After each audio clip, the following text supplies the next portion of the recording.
Before I begin my case, I would like to point out that my opponent went over the max time, 4 minutes and 30 seconds for a speech, and should be disqualified, but for the sake of practicing my Opp speech, I will make a constructive speech anyway.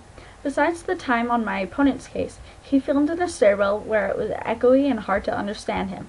I will do my best with what I can gather from his speech. I pose the resolution, resolve. The United States federal government should ban all testing that requires the use of animals. Here is my framework. The government has an obligation to the people first, and we must look at the nature of their obligation, as they are the actor in this case. We must debate what a government should do. The government is meant to protect the people, and banning animal testing would harm that. My moral framework is preferable in this case, as it directly addresses the issue of governmental obligation, yet a world without animal testing would be way overcompensating for this problem. I submit forward that the government should not ban animal testing due to its obligation to the people. Contention 1. Animal testing allows both humans and animals to live healthier lives. Banning all testing would actually harm both. Susan Crowell, an editor for Farm and Dairy, recently wrote an article that said, quote, "It's not just humans who are helped by animal research. Understanding a disease in one type of animal can benefit all animals, as well as humans who share that disease. It's a concept called one health, one medicine. For example, naturally occurring bone cancer in dogs shares many features of the cancer in people. The ultimate goal is to benefit both dogs and humans." End quote.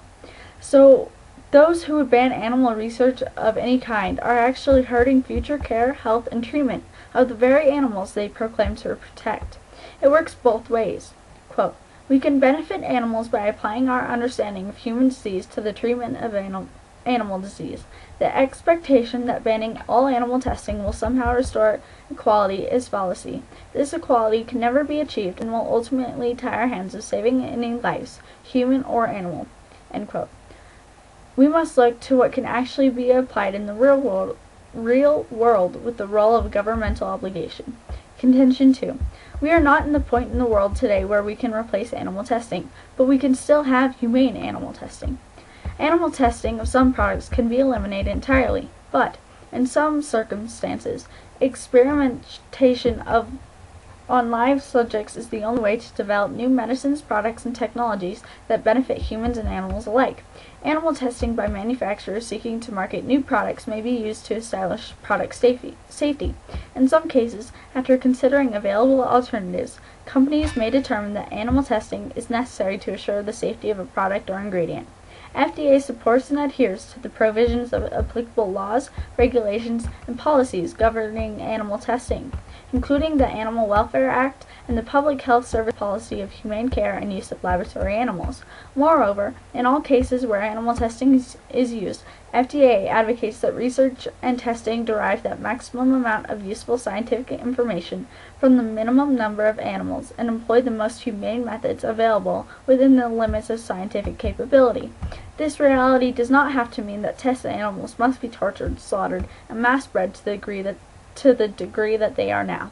Instead, companies that are determined to resort to animal testing can instead aim for humane, effective, and caring techniques for scientific study. Studies that follow the principles of humane animal testing would allow the subjects to have normal social opportunities, adequate space, quality food, and a sanitary environment. Animal testing does not necessarily have to be cruel, unsanitary, or murderous. Companies and universities that carefully consider this can save the lives of many animals by maintaining a caring attitude. We must put common sense checks on animal testing, but we cannot ban it at this time. There are still benefits we can gain from it, and a ban is not something the government should do. Attacking my opponent's case, this is what I could gather. He mentions animals are very much like us. Humans. If that's so, why is it not okay to test on animals to see if products will be okay for humans? Not all animals have to die if they're tested on. My opponent faces the obstacle of proving that all animal testing should be banned, whether domesticated animals or pests. Should rats not be tested on, even though they serve no real purpose to mankind or our society? My opponent has yet to answer this question, and until he does so, he cannot win this debate. Please vote Opp.